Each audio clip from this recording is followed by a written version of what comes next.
Hello everyone. ये जो हमारा मॉक टेस्ट था कल का, इसमें काफ़ी क्वेरीज़ थी। क्वेरीज़ के साथ इसमें कुछ आंसर्स जो थे वो गलत भी थे। तो यहाँ पे वो पूरी और ज़्यादा एक्सप्लेनेशन के साथ, क्योंकि मैंने देखा काफ़ी आंसर्स में आप लोगों को कन्फ्यूजन है, तो ये एक फ्रेश आंसर की आई है। उससे पहले अगर आप हमारा पेड मॉक टेस्ट का जो मॉक टेस्ट की सीरीज़ है उसे बाय करना चाहते हैं तो मैं डिस्क्रिप्शन में उसका लिंक दे दूँगी। और इसके साथ ही यहाँ पे उससे रिलेटेड जो भी मटेरियल है और जो भी हम आपको उस सीरीज़ में चीज़ें प्रोवाइड करवाएंगे उसको हमने एक वीडियो में बहुत अच्छे से बताया है। उसका लिंक भी मैं आपको डिस्क्रिप्शन में दे दूँगी। और एक और इम्पॉर्टेंट चीज़ है यहाँ पे, जैसे अब हमारे फ्री वाले सारे मॉक टेस्ट कंडक्ट जो हैं वो हो चुके हैं, जितने हमने 5 मॉक टेस्ट करवाए हैं। तो यहाँ पे उन सभी के लिंक मैं नेक्स्ट मंथ में कोशिश करूँगी 1 तारीख से 1-2 तारीख में मैं उन सभी को धीरे धीरे एक्टिव कर दूँ। तो जिन स्टूडेंट्स ने नहीं दिए हैं या if you want to give again, तो आप उस मॉक टेस्ट को, इन्हीं मॉक टेस्ट को दोबारा भी दे सकते हैं। तो अब हम देखते हैं इसमें पहला क्वेश्चन जो था, judicial review signifies that the supreme court. तो जुडिशियल रिव्यू क्या करता है, सुप्रीम कोर्ट को ये पावर देता है। जुडिशियल रिव्यू के अंडर में सुप्रीम कोर्ट कोई भी एक स्टेट का लॉ है, अगर वो बियॉन्ड कॉन्स्टिट्यूशन है और अनकॉन्स्टिट्यूशनल है, तो उसे वो क्या कर सकता है, उसे अनकॉन्स्टिट्यूशनल डिक्लेयर कर सकता है अगर कोई भी जो लॉ है वो कॉन्स्टिट्यूशनल नहीं है। तो इसका करेक्ट आंसर ऑप्शन डी था, जो कि आप सभी स्टूडेंट्स का, मोस्टली का ठीक था, मेजॉरिटी स्टूडेंट्स का। इसके बाद नेक्स्ट क्वेश्चन था, the authority competent to suspend the operation of fundamental rights granted under the constitution of India. इसका करेक्ट जो आंसर है वो ऑप्शन डी है, प्रेसिडेंट के पास ये पावर है। The high court of West Bengal Calcutta has got the additional jurisdiction to hear cases from. तो आप देखते हैं जैसे कि यहाँ पे जो इंडियन कॉन्स्टिट्यूशन है हमारे इंडिया में अभी प्रेजेंटली जो है वो जम्मू एंड कश्मीर, इनका आर्टिकल जो 370 है उसके एब्रोगेशन के बाद 28 स्टेट हैं यहाँ पे, और हमारे हाई कोर्ट उतने नहीं हैं, और हमारे पास यूनियन टेरिटरीज़ भी हैं। तो इन सभी के रिगार्डिंग यहाँ पे कुछ हाई कोर्ट्स ऐसे हैं जिनके पास एक से ज़्यादा अपने स्टेट के अलावा और भी स्टेट और यूनियन टेरिटरी की जुरिस्डिक्शन है होती है। तो ऐसे ज़्यादा स्टेट नहीं हैं। आप इन सभी स्टेट को, जैसे यहाँ पे एक क्वेश्चन में कवर किया है, आप उन सभी जितने भी हाई कोर्ट हैं उन सभी को देख के लिस्टेड करें और उन्हें ज़रूर याद करें। यहाँ पे अंडमान और निकोबार जो आइलैंड है उसकी jurisdiction high court, West Bengal high court के पास है। Which of the following is enforceable in a court of law. तो यहाँ पे इन्फोर्सेबल का मतलब क्या है, enforceable in court of law, कि अगर उसका कोई वायलेशन होता है या कोई राइट जो है वो चीज़ इन्फ्रिंज होती है तो आप उसके लिए कोर्ट में जा सकते हैं। जैसे कि directive principle of state policy है। Directive principle of state policy से रिलेटेड आप एंट्रेंस में 1 से 2 क्वेश्चन ज़रूर प्रिज्यूम कर सकते हैं। जैसे कि यहाँ पे ये आर्टिकल 36 से आप देखोगे इसे कि ये 51 तक है और ये पार्ट 4 में गिवन है। इसमें जनरली काफ़ी क्वेश्चन सिंपल डायरेक्ट भी पूछ लेते हैं कि आर्टिकल 44 में क्या है, आर्टिकल 40 में क्या है, कुछ भी इसमें से पूछ लेते हैं। जैसे कि आपको 3 DPSP दे दी और एक नहीं है, तो आपको फाइंड आउट करनी होगी इसमें से कौन सी नहीं है। इससे रिलेटेड जो है यहाँ पे आपको कमेटी वगैरह कुछ भी पूछ सकते हैं। तो अगर directive principle of state policy state को क्या देती है, गाइडलाइंस देती है कि जब भी आप कोई लॉ बनाएं, जब भी आप कोई रूल्स बनाएं, तो इन चीज़ों को आप क्या करें, ध्यान में रखें। तो लेकिन ऐसा नहीं है कि अगर कोई स्टेट इनको ध्यान में नहीं रखेगा तो उसको पनिशमेंट मिलेगी या उसके अगेंस्ट कोर्ट में जाया जा सकता है, ऐसा नहीं है। तो ये है बी जो है फंडामेंटल राइट्स बिल्कुल यहाँ पे हमारे जो फंडामेंटल राइट्स हैं, हमारे कॉन्स्टिट्यूशन फंडामेंटल राइट्स देता है, और अगर इनका इन्फ्रिंजमेंट होता है तो हम क्या कर सकते हैं, कोर्ट में जा सकते हैं। सुप्रीम कोर्ट और हाई कोर्ट के पास रिट इशू करने की पावर है। आर्टिकल 32 जो है वो फंडामेंटल राइट्स के इन्फ्रिंजमेंट के लिए हमें 5 रिट प्रदान करता है। तो फंडामेंटल राइट इसका करेक्ट आंसर है। प्रेम्बल जो है वो सॉल की तरह है हमारे कॉन्स्टिट्यूशन की। प्रेम्बल आप ज़रूर पढ़िए, मैं हर बार बोलती हूँ कि प्रेम्बल बहुत ज़्यादा छोटी है और इसमें से काफ़ी क्वेश्चन फ्रेम होते हैं और यहाँ पे काफ़ी क्वेश्चन के साथ साथ इसमें जो कई बार वर्डिंग्स हैं उनके वर्डिंग्स को सीक्वेंस में लगाना, कौन सा वर्ड है या नहीं, काफ़ी वर्ड पूछे जाते हैं, तो इसको आप ज़रूर पढ़ें। फंडामेंटल ड्यूटीज़ जो है आर्टिकल 51 क्लॉज ए में है, पार्ट 4 क्लॉज ए में, तो इनको भी यहाँ पे जैसे बाद में ऐड किया गया था। तो इससे रिलेटेड कितनी फंडामेंटल ड्यूटी है, एक फंडामेंटल ड्यूटी बाद में 2002 में अप्रोक्स ऐड हुई थी, तो ये आपको पता होने चाहिए। फंडामेंटल ड्यूटीज़ ये प्रिज्यूम किया जाता है कि हर सिटीज़न जो है वो क्या करेगा, फंडामेंटल ड्यूटीज़ को फॉलो करेगा, उसको ऑबे करेगा। बट ऐसे नहीं है कि अगर आप उसे डिसऑबे करते हो तो आपको पनिशमेंट मिलेगी। तो जैसे कि इसमें एक बहुत अच्छा केस भी है बिजॉय इमैनुअल वाला, और यहाँ पे ऐसा नहीं है कि अगर आपको कोई फंडामेंटल ड्यूटी है उससे आप ब्रीच कर रहे हो तो ये आप कानूनी तौर पे गलत कर रहे हो, नहीं, ये एज अ मोरल गलत हो सकता है बट इलीगल नहीं हो सकता। करेक्ट ऑप्शन है फंडामेंटल राइट। इसमें जो क्वेश्चन था इसमें थोड़े स्टूडेंट्स को कन्फ्यूजन थी बट मेजॉरिटी इसमें सही थी, मेजॉरिटी ऑफ द स्टूडेंट्स का आंसर इसमें बिल्कुल करेक्ट है। इसका आंसर यूनियन लॉ मिनिस्टर है, who among the following has the constitutional authority to make rules regarding the manner of enforcing the order of the supreme court. इसके अलावा attorney general of India जो है यहाँ पे वो सबसे हाईएस्ट इनकी पोस्ट मानी जाती है एज अ लॉ जो यहाँ पे ऑफिसर हैं, तो ये भी इम्पॉर्टेंट है। अटॉर्नी जनरल ऑफ इंडिया से भी क्वेश्चंस पूछे जाते हैं, चीफ जस्टिस ऑफ इंडिया से भी क्वेश्चन पूछे जाते हैं।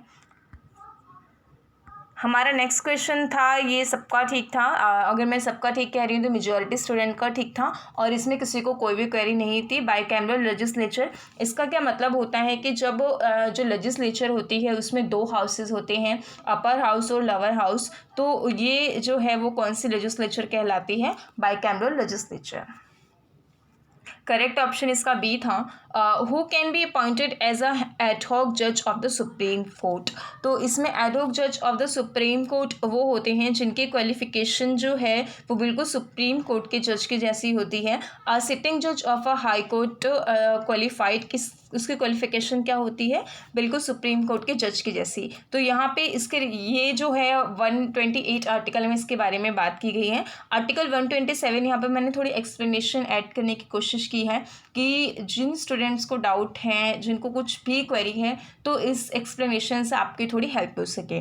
तो एक और चीज़ मैं आप यहाँ पे ऐड करना चाहूँगी कि जितने भी इसमें आर्टिकल्स हैं यहाँ पे सुप्रीम कोर्ट से रिलेटेड 124 से रिलेटेड आपके जितने जाते हैं 147 तक, आप इन सभी जितने भी आर्टिकल्स हैं आप उनमें से एक भी आर्टिकल ना छोड़ें। आर्टिकल 141, आर्टिकल 136, 137, 143 और इसके अलावा ये जैसे कि 124, 25, 6, 7, 8, इनसे कई बार डायरेक्ट क्वेश्चन पूछे जाते हैं, तो आप ज़रूर याद करें इनको। Article 127 of the constitution of India provides for the appointment of N ad hoc जज, दैट इज़ टेम्प्रेरी जज होते हैं, ये किसी स्पेशल पर्पस के लिए इनको अपॉइंट किया जाता है। सुप्रीम कोर्ट में किया जाता है, इनको अपॉइंट किसके थ्रू किया जाता है, चीफ जस्टिस ऑफ इंडिया के through. If there is lack of quorum, अगर यहाँ पे मिनिमम नंबर ऑफ जजेस नहीं है, परमानेंट जज तो सुप्रीम कोर्ट में होते हैं, सुप्रीम कोर्ट में एक चीफ जस्टिस होते हैं, उनके साथ में कुछ जजेस और होते हैं, अगर वो नहीं हैं तो यहाँ पे इनको अपॉइंट किया जाता है। तो यहाँ पे द हाई कोर्ट जज who should be qualified for appointment as a जज of the supreme court can be appointed by the chief justice of India after the consultation with the chief justice of the concern high court and previous consent of the president. Consent president की ज़रूरी होती है यहाँ पे। तो ये पूरी चीज़ें हैं इसमें, करेक्ट आंसर इसका ऑप्शन डी है। ये हमारा नेक्स्ट क्वेश्चन, ये सभी का ठीक था इसमें, सभी मेजॉरिटी का। The committee on whose recommendation Panchayati Raj was introduced in them country was headed by, तो बलवंत राय मेहता कमेटी है। इससे रिलेटेड आपको 11th और 12th शेड्यूल दोनों ही ध्यान में रखने की ज़रूरत है। 11th शेड्यूल जो कि यहाँ पे बात करती है पंचायत राज की, और उसके बाद जो 12th शेड्यूल है वो म्यूनसिपैलिटी की बात करती है, तो दोनों शेड्यूल आप इसमें ध्यान में रखें। इसके बाद नेक्स्ट क्वेश्चन है, who decide about the number of the जजेस in the high court. High court में जो जजेस के नंबर कितने, जज कितने होंगे, ये डिसाइड किया जाता है पार्लियामेंट के through. The chief justice of the high court is appointed by, जो हाई कोर्ट के चीफ जस्टिस होते हैं वो अपॉइंट किए जाते हैं प्रेसिडेंट के थ्रू। जैसे कि मैंने इसकी, अगर आपने प्रीवियस वीडियो देखी होगी तो मैंने उसमें बताया था कि जो इंडियन कॉन्स्टिट्यूशन में काफ़ी ज़्यादा जो अपॉइंटमेंट्स होती हैं ज़्यादातर वो प्रेसिडेंट के थ्रू होती हैं। कई बार ऐसा हो सकता है कि रिकमेंडेशन किसी और की हो, कंसल्टेशन हो, बट ज़्यादातर जो अपॉइंटमेंट्स हैं वो प्रेसिडेंट के थ्रू होती हैं। तो अगर आपको इन केस नहीं आ रहा है तो आप अगर प्रेसिडेंट लगाते हैं, मैं ये नहीं कह रही कि सारे सही होंगे, but most of the cases में अपॉइंटमेंट्स जो हैं वो प्रेसिडेंट के थ्रू ही होती हैं। The members of the Rajya Sabha are, जो राज्यसभा के मेंबर्स होते हैं वो इलेक्ट किए जाते हैं जो लेजिस्लेटिव असेंबलीज और लेजिस्लेटिव काउंसिल होती हैं स्टेट के, उनके मेंबर्स के through. Who is entitle to initiate a bill for constitutional amendment, constitutional को अमेंड करने के लिए जो कोई भी बिल है वो हमारे पार्लियामेंट के 2 हाउस हैं, दोनों में से किसी भी हाउस में इसको इंट्रोड्यूस किया जा सकता है।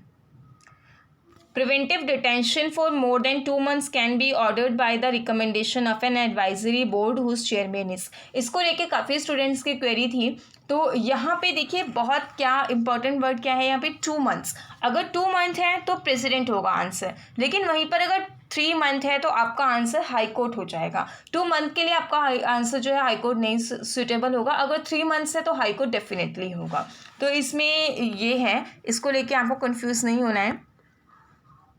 For the creation of a new state in India, the amendment of the constitution will require। यहाँ पे अगर कोई न्यू स्टेट बनाना है, न्यू स्टेट बनाने के लेकर पार्ट 1 में हमारा इंडियन कॉन्स्टिट्यूशन जो है इसके पार्ट 1 में इस बात को डिस्कस किया गया है। किसी भी स्टेट की बाउंड्री को चेंज करने के लिए या न्यू स्टेट बनाने के लिए पार्ट 1 इसके बारे में बात करता है। तो ये सिंपल मेजॉरिटी, पार्लियामेंट के सिंपल मेजॉरिटी के थ्रू ये काम किया जा सकता है। 44th amendment deals with abolition of right to property as a fundamental right. 44th amendment से पहले जो हमारा राइट टू प्रॉपर्टी है वो फंडामेंटल राइट नहीं, वो फंडामेंटल राइट था।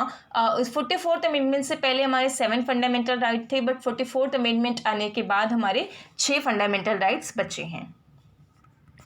इसके बाद नेक्स्ट क्वेश्चन है, which of the following constitutional amendment restore the legislative assembly and cabinet headed by the chief minister in Delhi. तो इसका करेक्ट आंसर है 74th constitutional amendment. For all purposes an amendment bill has to be passed by, सभी purposes यानी जो मतलब कि कोई भी आपका क्या है अमेंडमेंट बिल है तो कौन सा हाउस में पास होना चाहिए, वो दोनों हाउस में पास होना चाहिए, both the houses of parliament। Which of the following can't be altered by the parliament by ordinary legislative procedure? तो इसका करेक्ट आंसर है representation of state in the parliament. तो यहाँ पे पार्लियामेंट में से कौन सी जो ऑर्डिनरी लेजिस्लेटिव प्रोसीजर है जो पार्लियामेंट के थ्रू ऑर्डिनरी क्या नहीं किया जा सकता, ऑल्टर नहीं किया जा सकता, वो है representation of state in parliament. Indira Sawhney versus Union of India is a case popularly known as, Indira Sawhney और Indira Sawhney versus Union of India के जो केस को उसको मंडल जजमेंट भी कहा जाता है, इसके साथ मंडल कमीशन जुड़ा हुआ है। और इसके बाद ये जो जजमेंट है ये रिजर्वेशन के लिए बहुत ज़्यादा इंपॉर्टेंट है। इसके बाद एम नागराज की जजमेंट भी काफ़ी इंपॉर्टेंट है और पवित्रा की जजमेंट भी काफ़ी इंपॉर्टेंट है जो कि रिजर्वेशन के बारे में बात करती हैं। रिजर्वेशन को लेके हमारे इंडियन कॉन्स्टिट्यूशन में 2 आर्टिकल्स बात करते हैं। अगर हम इसको डीप में बात करें तो आर्टिकल 15 क्लॉज 4 एंड 16 क्लॉज 4 जो है वो रिजर्वेशन के रिगार्डिंग बात करता है। जैसे कि यहाँ पे अगर अपॉर्चुनिटी, अगर जॉब्स वगैरह में रिजर्वेशन की बात हो रही है तो आर्टिकल 16 क्लॉज 4 की बात हो रही है। अगर इसके अलावा अदर काइंड ऑफ रिजर्वेशन की बात हो रही है एक्सेप्ट जॉब्स अपॉर्चुनिटी तो वहाँ पे 15 क्लॉज 4 बात करता है। What is the meaning of the Latin phrases Audi altrum partem? इसका क्या मतलब होता है? इसका मतलब होता है कि no one shall be condemned unheard। इसका यानी कि दोनों पार्टीज़ हैं उनको बोलने का अधिकार होता है, ऐसा नहीं होगा कि एक पार्टी को नहीं बोलने दिया जाएगा। तो यहाँ पे ये है supreme courts advisory jurisdiction is provided under. Supreme court की एडवाइजरी ज्यूरिस्डिक्शन कौन से आर्टिकल में गिवन है, वो आर्टिकल 143 में है। अगेन मैं आपको कह रही हूँ कि आप सुप्रीम कोर्ट के सारे आर्टिकल्स ज़रूर याद कीजिएगा। Rights and duties are, rights fundamental rights और फंडामेंटल ड्यूटीज़ आप इससे समझ सकते हैं, दोनों एक दूसरे के क्या हैं, को रिलेटेड हैं, दोनों एक दूसरे से पूरी तरह से जुड़े हुए हैं। विच of the following is not a source of law in India, इनमें से कौन सा सोर्स ऑफ लॉ इंडिया का नहीं है? तो यहाँ पे जनरली पब्लिक ओपिनियन जो है वो कहीं का भी सोर्स ऑफ लॉ नहीं माना जा सकता है, क्योंकि पब्लिक ओपिनियन जो है वो काफ़ी चीज़ों से अफेक्ट होता है, और यहाँ पे जो प्रेसिडेंट्स, लेजिस्लेशन, कस्टम्स हैं, इनको यहाँ पे सोर्स ऑफ लॉ माना जाता है। इसमें मुझे नहीं पता मेजॉरिटी ऑफ द स्टूडेंट्स ने पब्लिक ओपिनियन क्यों मार्क किया है, बट इसका करेक्ट जो आंसर सॉरी पब्लिक ओपिनियन ठीक है, यहाँ पे नॉट पूछा गया है। हाँ बिल्कुल ठीक है, पब्लिक ओपिनियन नहीं है, इसमें काफ़ी सारे स्टूडेंट्स ने जो है वो प्रेसिडेंट्स और लेजिस्लेशन मार्क किया है, तो मेजॉरिटी ऑफ द स्टूडेंट्स का इसमें आंसर गलत है। इसमें नॉट पूछा गया है, हाँ नहीं पूछा गया है। तो जब भी आप अभी LLB में एडमिशन ले लेंगे, उसके बाद आप ज्यूरिस्प्रूडेंस पढ़ेंगे, तो भी आप इसमें देख पाएंगे कि सोर्स ऑफ लॉ में ये तीनों चीज़ें हैं, प्रेसिडेंट्स, लेजिस्लेशन, कस्टम। तो यहाँ पे जो है जो सोर्स ऑफ लॉ नहीं है वो public opinion source of law नहीं है। कस्टम पे कई बार क्वेश्चन आता है कि कस्टम क्या है या कस्टम के एलिमेंट क्या हैं। तो कस्टम के एलिमेंट में कॉन्टीन्यूटी होती है, सिमिलैरिटीज़ होती है, यूजेस होते हैं, तो ये सारी चीज़ें होती हैं। कस्टम में ये बहुत ज़रूरी है कि कॉन्टीन्यूटी रहे, वो शुरू से फॉलो होती रहे। Planning commission is a, planning commission जो है यहाँ पे अगर हम देखें तो एक नॉन स्टैच्यूटरी बॉडी है, और प्लानिंग कमीशन 1950 मार्च में इस्टेब्लिश हुई थी, और इसको किसने इस्टेब्लिश किया था? An executive resolution of the government of India. और किसके रिकमेंडेशन पे इसे इस्टेब्लिश किया गया था? On the advisory planning board constitute in 1946 under the chairmanship of KC Neogy. तो यहाँ पे जो प्लानिंग कमीशन है एक कॉन्स्टिट्यूशनल बॉडी भी नहीं है और एक स्टैच्यूटरी बॉडी भी नहीं है, ये एक नॉन कॉन्स्टिट्यूशनल बॉडी है क्योंकि इसे कॉन्स्टिट्यूशन ने क्रिएट नहीं किया है, और एक नॉन स्टैच्यूटरी बॉडी है क्योंकि it is not created by an act of parliament. Statutory bodies वो होती हैं जो पार्लियामेंट कोई एक्ट पास करके क्रिएट करता है, बट प्लानिंग कमीशन इस तरह की बॉडी नहीं है। 3 लैंग्वेजेस जो 8th शेड्यूल में ऐड हुई थी, इसको मैंने आपको पहले बताया था, आप इसे नमक से याद कर सकते हैं। जैसे कि पहली जो लैंग्वेज है यहाँ पे आपकी वो कौन सी है? नेपाली है। नेपाली के बाद यहाँ पे आपकी जो लैंग्वेज है वो मणिपुरी है, और मणिपुरी के बाद यहाँ पे आपकी कोंकणी है। तो 71st कॉन्स्टिट्यूशनल अमेंडमेंट में ये 3 लैंग्वेजेस ऐड हुई हैं। Interpretation of the Indian constitution is based on the spirit of the, तो इंडियन कॉन्स्टिट्यूशन की जो प्रेम्बल है वो उसकी स्पिरिट को, इंडियन कॉन्स्टिट्यूशन को बहुत अच्छी तरह से क्या करती है, उसको इंटरप्रेट करती है, क्योंकि इसमें जो 5 वर्ड हैं, सोशलिस्ट, सेक्युलर, और सोशलिस्ट, सेक्युलर, डेमोक्रेटिक, रिपब्लिक, और इसके साथ एक और वर्ड है सॉवरेनिटी, ये जो वर्ड हैं ये बहुत अच्छे से इंडिया को डिफाइन करते हैं। तो ये इसकी इंटरप्रिटेशन है, spirit of the preamble. The meeting of the council of minister are presided over by, जो काउंसिल ऑफ मिनिस्टर की मीटिंग है वो प्रिजाइड की जाती है प्राइम मिनिस्टर के through. The first leader of opposition to be given the status and rank of the cabinet minister that is YB Chavan. Preventive retention से कौन सा आर्टिकल रिलेट करता है? That is 22nd। Election commission is independent body, election commission एक independent body है। Universal adult franchise was first time introduce in India under, तो यहाँ पे सबसे पहले इसमें मेजॉरिटी ऑफ द स्टूडेंट्स ने इसका मार्क किया है 1935। अगर हम यहाँ पे बात करते हैं कि ग्रांट कौन से ईयर में हुआ है, 1-2 बच्चों को डाउट थे, उन्होंने कमेंट किया था, तो इसमें अगर हम इसकी बात करते हैं कि इसको ग्रांट कब किया गया या एज ए इंडिया में उसे एक्सेप्ट कब किया गया, तो उसका आंसर 1950 होता है, क्योंकि 1950 में जब हमारा इंडियन कॉन्स्टिट्यूशन आया था हम सभी के लिए, 1949 में हम सभी के लिए नहीं आया था, जो रिप्रेजेंटेटिव थे इंडियन कॉन्स्टिट्यूट असेंबली के उनके लिए था, हम सभी के लिए 1950 में आया था 26 जनवरी को, तब यहाँ पे वो ग्रांट किया गया हम सभी के लिए। लेकिन उससे पहले कई बार इस पे बातचीत हुई है, ऐसा नहीं है कि इससे पहले उस पर बातचीत नहीं हुई है।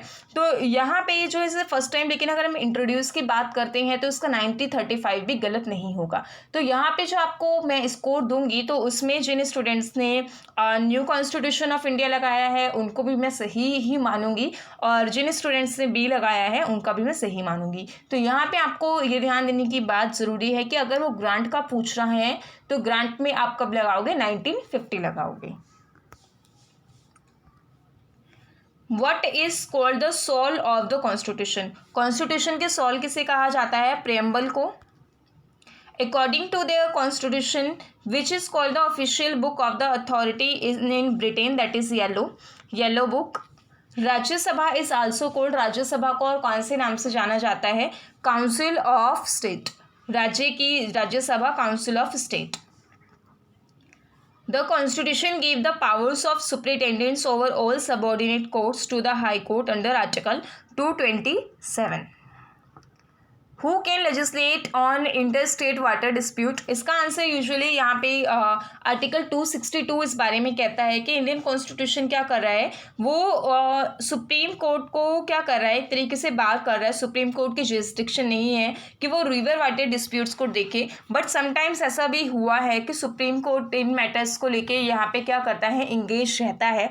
तो इसका जो आंसर अकॉर्डिंग टू मी यहाँ पे ये दोनों पार्लियामेंट जो है, पार्लियामेंट के पास इसके एजुडिकेशन की पावर है और सुप्रीम कोर्ट यहाँ पे उसको बिहेवियरिकली देखा जाए तो वो इसमें क्या करते हैं, वो कई बार मैटर्स को देखते हैं। तो इसमें पार्लियामेंट और सुप्रीम कोर्ट दोनों ही ऑप्शन जो है, मैं आप लोगों के स्कोर के लिए दोनों ही इसमें करेक्ट करूँगी।